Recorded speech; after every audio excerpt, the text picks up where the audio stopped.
คนเลยคนใดก็หอกหม้อทุกคนเลย2 คนซีมือในพันซ่านี่ทำออกมาผิดวางกันเลยทุกคนไปกันปีนซิงถอกหมอเขาก็ถือว่าสำเร็จทุกคนคือน้องทามีสิบกำลังใจจริงดู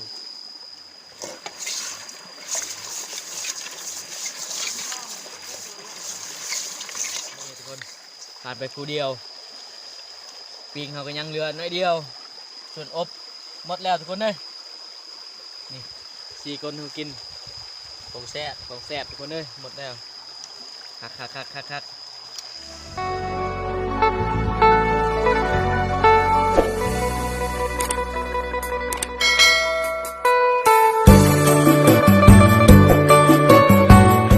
บายดีพ่อแม่พี่น้องและหมู่เพื่อนทุกคนยินดีต้อนรับเข้าสู่2,000ปุ้ยคนน่ากินคือเก่าทุกคนเลยวันนี้วันปุ้ยก็จะเดินทางเข้าป่าคือเก่าทุกคนวันนี้พิเศษเนี่ยมากันหลายคนทุกคนเลยนี่มีบ่าวปื้มสวัสดีแล้วก็บ่าวไทยทุกคนเลยแล้วก็ปันเชนแล้วก็บ่าวสร้างทุกคนสิเป็นได้ก็ติดตามรับชมกันทุกคนว่าสิมานหรือบ่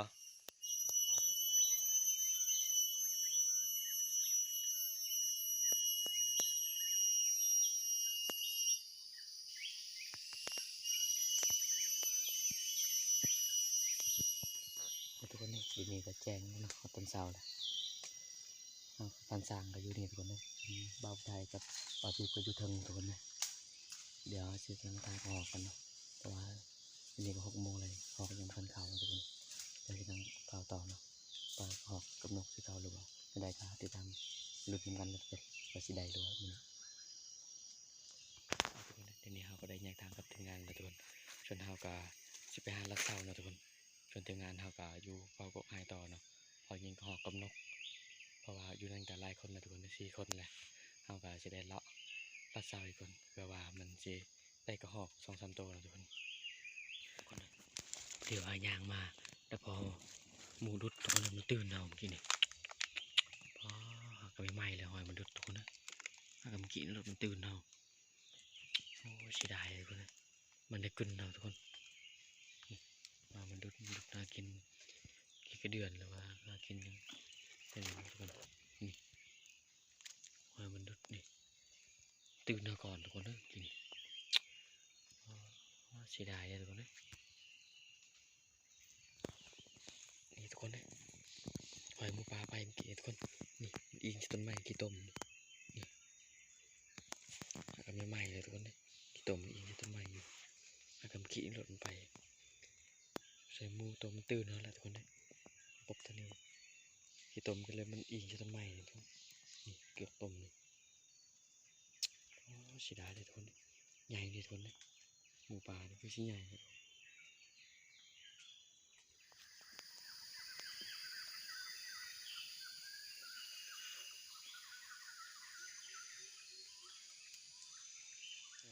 เดี๋ยวเราก็จะเลาะขึ้นตามหัวมันขึ้นยอดเพิ่งไปแล้วทุกคนนี่มันคือลักนี้หมูป่าแต่ว่าหมูป่าตื่นมาจริงเนี่ยมันลงห้วยทุกคนเลยเดี๋ยวก็เสียรายการมันจะทันทุกคนรายการมาเบิ้งกันทุกคนมาสิมานด้วยเพราะว่าเขาก็แยกตัวจากทีมงานกันทีมงานทั้ง4 คนกันนั่งเขาอยู่กกไฮนั่นทุกคนคือเขาก็แยกตัวเดียวในรายการมาเบิ้งเลยทุกคนมาสิได้เลยทุกคนเลยเดี๋ยวหายางมาเดี๋ยวพอมักใหม่ทุกคนไม่ถึงสัตว์กินลายเลยทุกคนเลยสะทุกคนเลยสัตว์ที่กินนี่ก็จะเป็นพวกหอกแล้วก็ลิงเลยทุกคนทุกคนสังเกตว่าเขาสะสายอยู่กินทุกคนเลยมันก็จะเป็นสีเหลืองทุกคน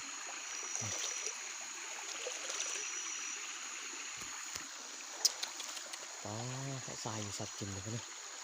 มาบ่ทันทุกคนนี่ก็เป็นเศษเรือจากเบือกมาใหม่เนาะ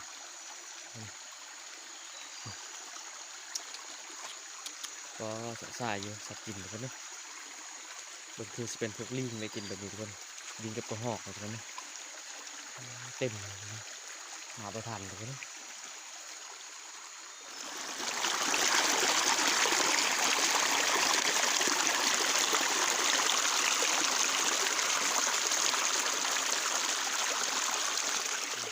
เห็นคนบนนี้ก็จะเป็นถ้ำเนาะสมาร์ทดีพ้นได้นะทุกคนถ้าว่า เหตุฉุกเฉินฝนตกทันหันเนาะเราก็สามารถรีพ้นได้ทุกคนเลยเป็นทำพอได้รีพ้นได้ดอกประมาณ10 คนเนาะเป็นทำเนาะเราก็พอดว่าน้ำตกตาดเลยทุกคนเลยว่ามันเป็นทางตันถ้าเขาจะไปทางใดทุกคนเลย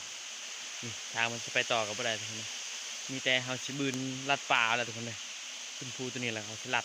ยี่เถิงเป็นอะไรทุกคนเลยพอดน้ำตกตาดเลย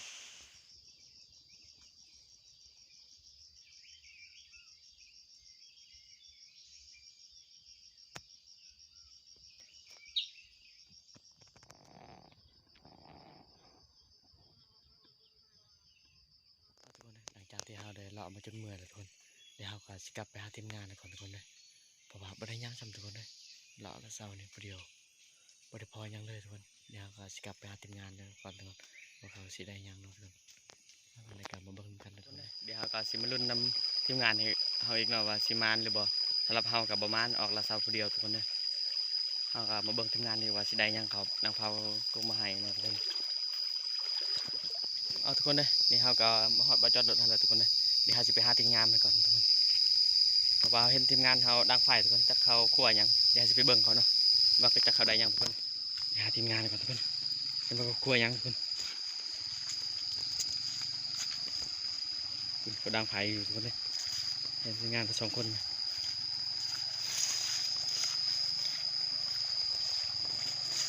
ว่าได้ยังเนาะ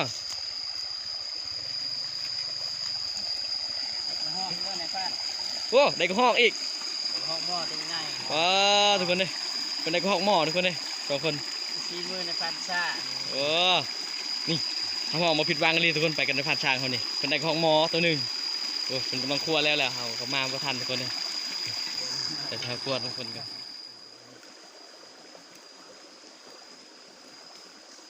ทุกคนเลยเป็นได้กระหอกหม้อนี่ใหญ่เลยทุกคนพอได้กินอยู่เขายังคิดได้ท่าในผ่าน2 คนเองเนาะทุกคนบ่าวผู้ไทยกับบ่าวปืบเพิ่นยังบ่ทันมาแต่ยิงกกไห่ทุกคนเลยเดี๋ยวสิกลัวท่าเพิ่นเลยเนาะ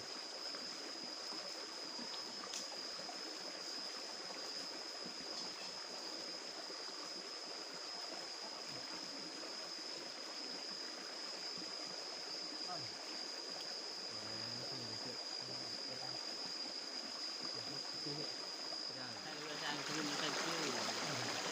คือนกข้ามตัววิ่ง นี่ก็เป็นนกเนาะนกในพันเกเธอยิงอยู่น้า2 คนคนไปคนเฮาก็บ่ได้ย่างทุกคนเด้ใส่เข้าแล้วทุกคนใส่เข้าหน่อยเข้า เกิดมาลั่น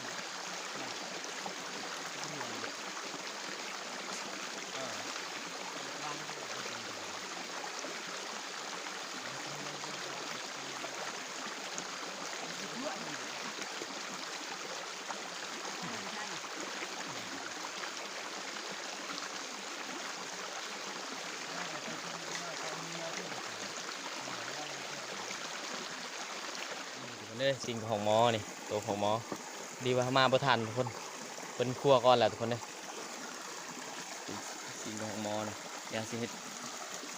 ยาสปริงของหมอนะทุกคนแล้วก็ปิ้งนกให้กินเพื่อสิทาบ่าวไทยกับบ่าวปืบมาเลยทุกคนเนี่ยเพราะว่าเพิ่นยังประทันออกมาแต่ยิงกงไห่เนาะเพิ่นเขายิงนกกินบักไห่เพิ่นยาสปริงทาเพิ่นมาเลยทุกคนเนี่ยอันนี้ก็สิเป็นบอลที่กกไห่กันแบบนี้เป็นบอลเขาจำผีหรือว่าจำอย่างเราทุกคนเนาะเป็นความเชื่อส่วนบุคคลเนาะนี่ก็จะเป็นส่วนเผ่าเฮาสิเชื่อศาสนาผีเนาะนี่เป็นบอลเขาจำเนาะทุกคนนี่เพราะว่าเขาเจ็บไข้ยังเขาก็สิมาจำอยู่นี่นะทุกคนนี่บอลกกไห่นี่พอยามมีเชื่อว่าเป็นความเชื่อส่วนบุคคลเนาะส่วนเผ่าเฮาก็สิปะหีดนี่บ่ได้เนาะทุกคน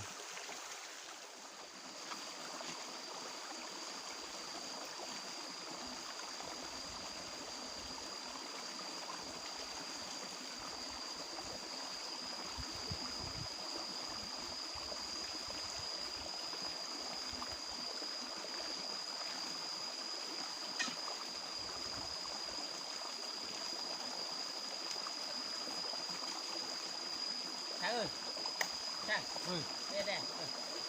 ได้ฮะ เด็ดเปิดว่าอะไรเนี่ย ให้โพสเถอะเยอะใต้ที่เรียน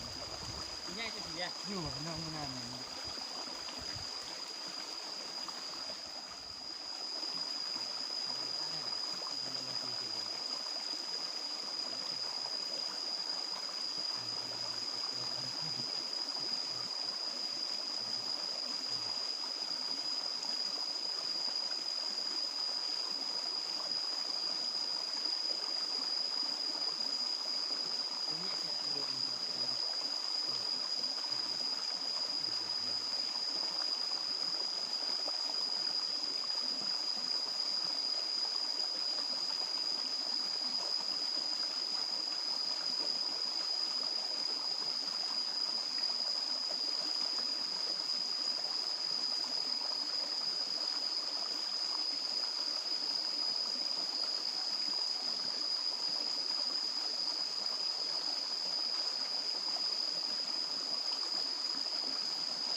คือโอ้เจาะไว้เยอะมากนะ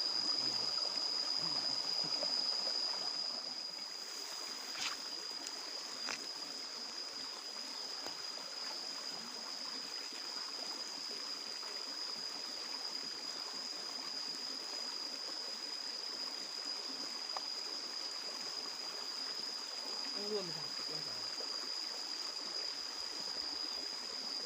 เราเลยของงอนแล้วมันเทกเทกกันก่อน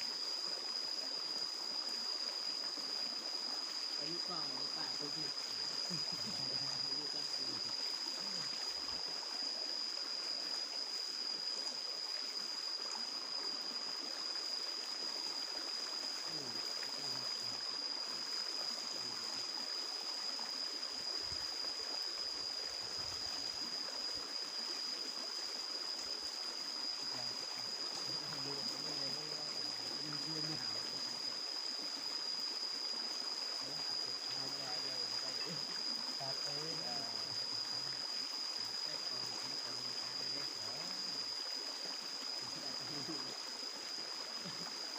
เรียกอะไรรวม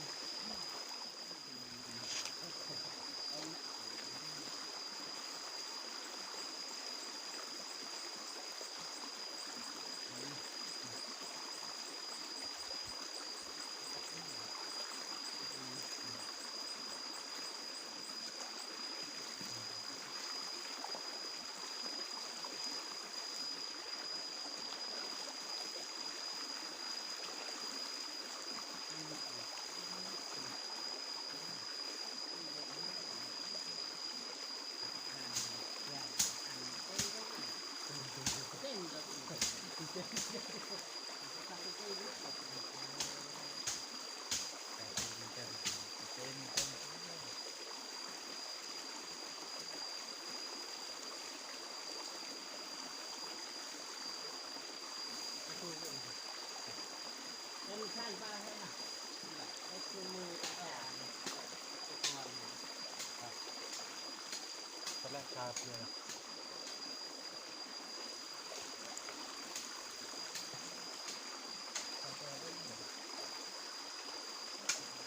ก็กระดงเลยนะก็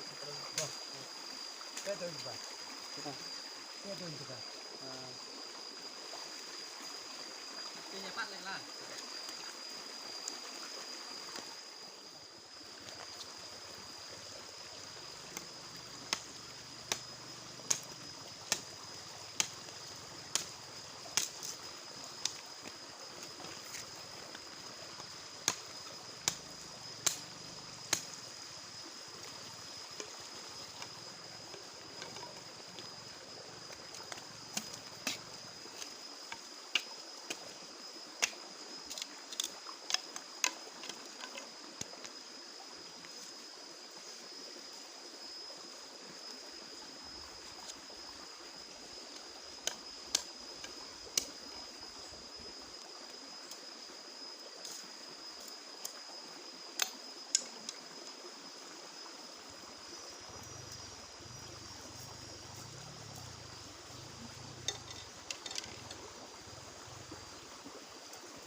ปิงซิงทอกหมอเฮาก็ถือว่าสำเร็จแล้วทุกคน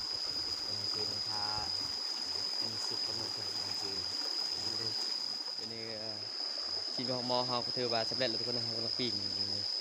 กำลังทานในผ่านเพิ่น4 คนมาก่อนทุกคน2 คนก็ยังทันมาแต่ยิงกกให้กันทุกคนคือ2 คนก็เมื่อเอาหม้อเอาหยังทุกคนเอาเครื่องปรุงนั่นแหละสิมากินอยู่ห้วยนี่เลยเพราะว่าบอนที่เขาอยู่เนี่ยห่างจากบ้านก็ประมาณ2 ลักทุกคนผ่านสร้างกับบาวเคนกับเพิ่นกำลังมาเด็ดทุกคนผ่านเคนกับบาวสร้างเพิ่นก็มาแล้วทุกคนเลยเพิ่นมาเอาหม้อมากินเนี่ยเอาเครื่องปรุงนี่เพื่อสิมาเฮ็ดกินอยู่นี่เลยคนสบายดอกอากาศมันดีทุกคนเลยนี่ทุกคนผ่านเคนเขาก็กำลังพักกระดูกกับหอกหมอนะทุกคนแล้วที่อบอยู่ป่าเลยทุกคนเพราะว่าบรรยากาศดีกินอยู่นี่เลยทุกคนเลยคือเข้ามายังก็ครบมาแล้วเครื่องปอกเครื่องปรุงยังก็มาแล้วทุกคนเลยเพิ่นเมื่อเอาหม้อมากินนี่ครับบ่าวสร้างเพิ่นก็กำลังพักกระดูกเลยนี่ส่วนบ่าวสร้างเพิ่นก็สิไปเอาหัวสิไข่แล้วก็เอาขิงเลยทุกคนเลยเอาขิงเอาข่าเลยมาใส่ดิ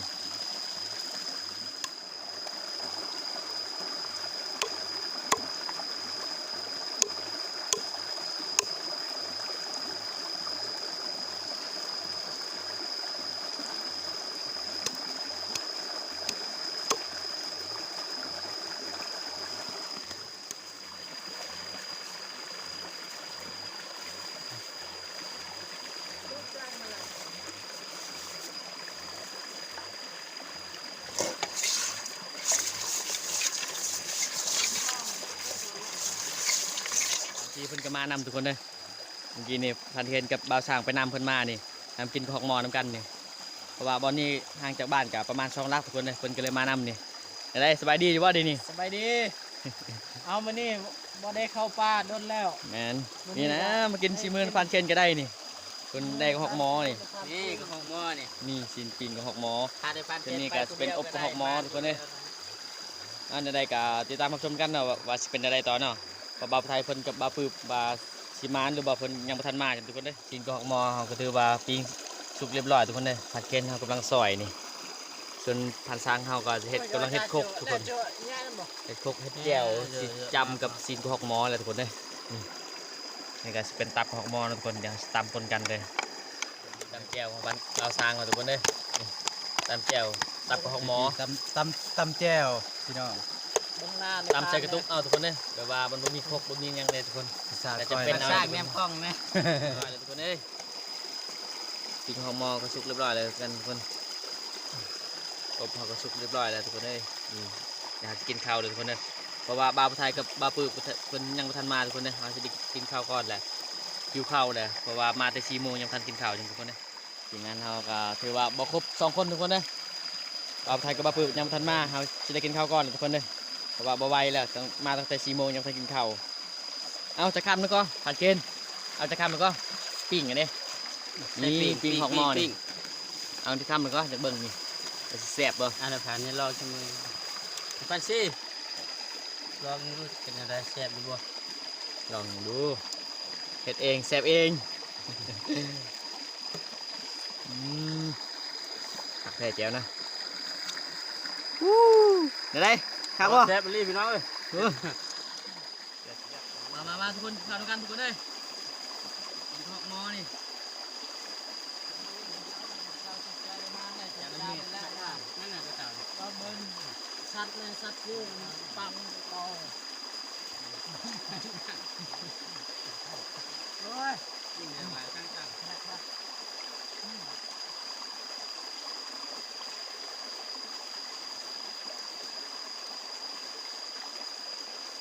และมาให้วางหน้าเองเดือดเลยยืมหยุดเลยเอาเลยยังตั้งได้ได้นั่งได้เนี่ยอ่ะได้ได้มันจะได้อย่างมันจะได้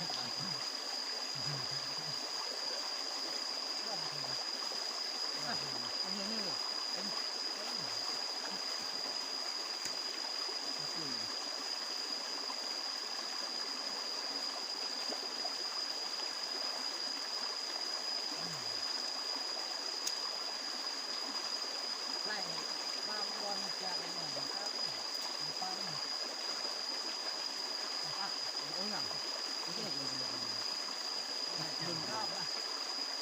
จะทำแหละไม่อ่านตั้ม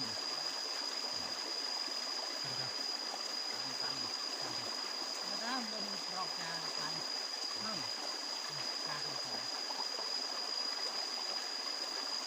ที่นี่ที่ตั้มที่ไหนที่หลังเก่าที่หลังเก่า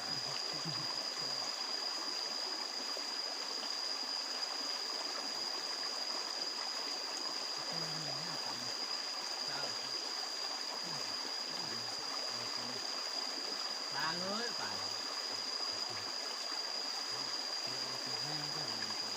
อันนี้ครับก็หา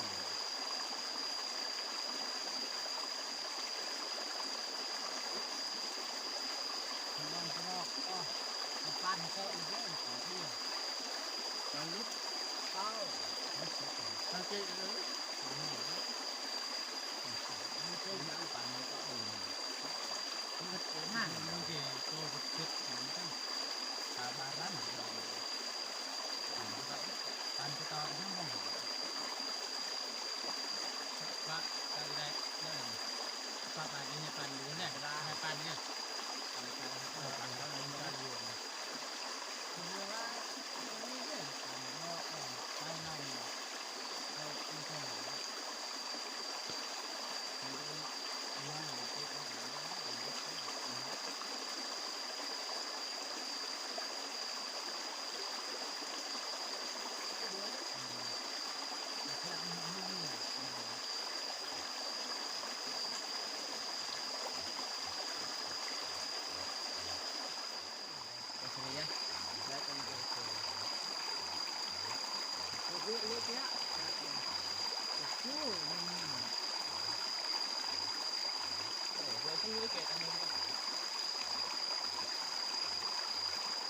บ้านเพื่อนป่ะ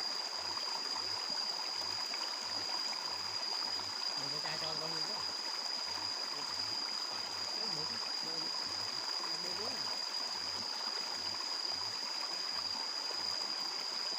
mình tăng hai cây nữa là từ con đuôi người ta cái này là làm cho mình làm đuôi đuôi đó người ta chưa đuôi đuôi cho nó ăn cho cha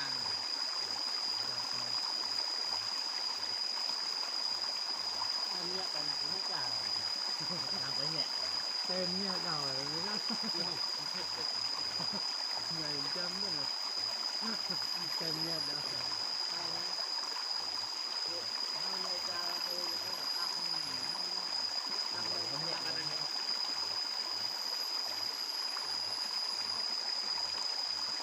không phải bạn phải làm kẹ nữa đấy không nó không làm đâu loa cho cha bộ cha kẹ rồi nữa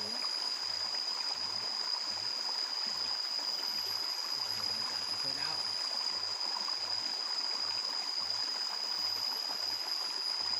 mình gọi lên mình rồi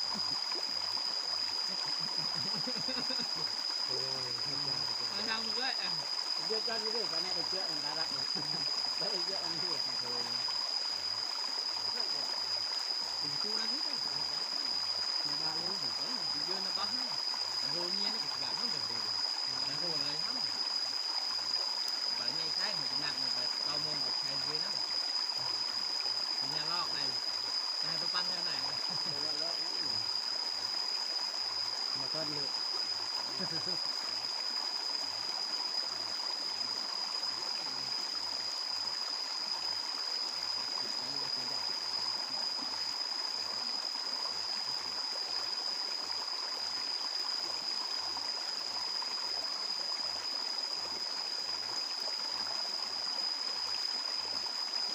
นี่ทุกคน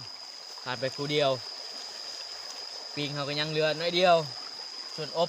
หมดแล้วทุกคนเลยนี่สี่คนเขากินของแซ่บทุกคนเลยหมดแล้วคักมาสุดนี้ก็ถือประมาณอยู่ทุกคนเลยได้ของมอตัวหนึ่งทุกคนเลยหลังจากที่เขากินข้าวกินน้ำแล้วเขาก็จะเดินทางกลับแล้วทุกคนเลยเพราะว่านั่งท่า จุบ่าวไทยกับบ่าวปืบมากอ่ะ3 ชั่วโมงแล้วยังบ่เห็นอยู่ทุกคนเด้เฮาก็กินข้าวกินน้ำแล้วก็สิเดินทางกลับแล้วทุกคนเด้เอาสำหรับคลิปนี้ก็ขอจบเพียงเท่านี้แล้วทุกคนเด้ขอกล่าวคำว่าสบายดี